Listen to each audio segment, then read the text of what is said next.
तो इस तरह का क्वेश्चन ज्यादातर एक्सेल के इंटरव्यू में पूछा जाता है कि आपके पास एक डेटा दिया गया है जिसके अंदर स्टूडेंट्स आईडी है, नेम है, सब्जेक्ट है, स्कोर है और ग्रेड है। आपको यहाँ पे एक ड्रॉप डाउन क्रिएट करना है स्टूडेंट आईडी के हिसाब से, और जो भी स्टूडेंट आईडी यहाँ पे सिलेक्ट होता है उसका नाम, उसका सब्जेक्ट और स्कोर हमें यहाँ पे शो करना है। इस तरह का ट्रैकर हमें क्रिएट करना है, ठीक है। तो चलिए मैं आपको दिखाता हूँ कि इस तरह के क्वेश्चन को कैसे सोल्व करते हो। सबसे पहले हम यहाँ पे एक ड्रॉप डाउन क्रिएट करेंगे हमारे स्टूडेंट्स आईडी का, लेकिन इस कॉलम में हमारे पास डुप्लीकेट वैल्यूज भी अवेलेबल है, तो हमें सबसे पहले यूनिक वैल्यू चाहिए। तो इसके लिए हम यहाँ पे एक हेल्पर कॉलम क्रिएट करेंगे यूनिक आईडीज के नाम से, ठीक है। और यहाँ पे हम यूज करेंगे यूनिक का, इसमें पूरा एरे ले लेंगे हमारे स्टूडेंट आईडी का। तो ये हमें रिटर्न करके देगा हमें यूनिक वैल्यूज हमारे स्टूडेंट्स आईडी में से।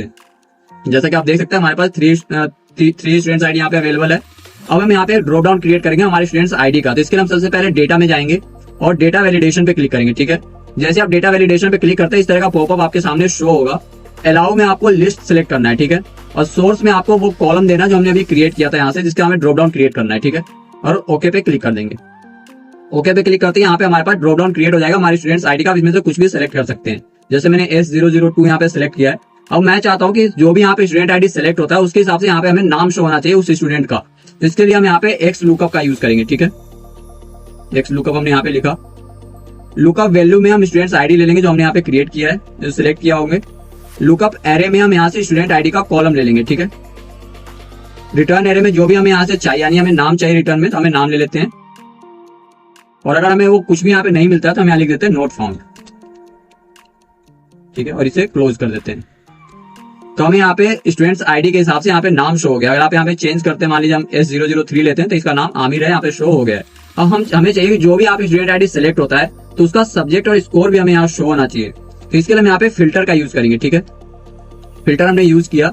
एरे में हम लेंगे जो भी हमें यहाँ पे शो करना है, यानी हमें सब्जेक्ट और स्कोर शो करना है, तो हम इस पूरा एरे को ले लेते हैं, ठीक है।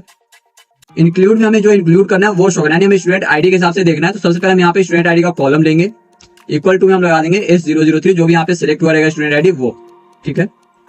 और अगर एम्प्टी रहता है तो नोट फाउंड कर देंगे, ठीक है। और इसे क्लोज करते हैं। तो आमिर का मैथ में 65 नंबर है, ठीक है। तो हमारे पास आमिर का सिर्फ एक ही डेटा अवेलेबल है, मैथ में उसके 65 मार्क्स है, तो वो हमें यहाँ पे शो हो गया है। अगर आप यहाँ पे ड्रॉप डाउन में चेंज करते हैं स्टूडेंट्स आईडी को, तो आपको इसके हिसाब से यहाँ पे सब्जेक्ट और स्कोर शो होगा और नाम भी शो होगा। तो जब भी आपको इस तरह का क्वेश्चन मिलता है, इस तरह का ट्रैकर क्रिएट करने को कहा जाता है, तो आप इस तरीके से इसे क्रिएट कर सकते हैं। तो उम्मीद करता हूँ कि आपको इस क्वेश्चन से कुछ ना कुछ नया सीखने को मिला होगा।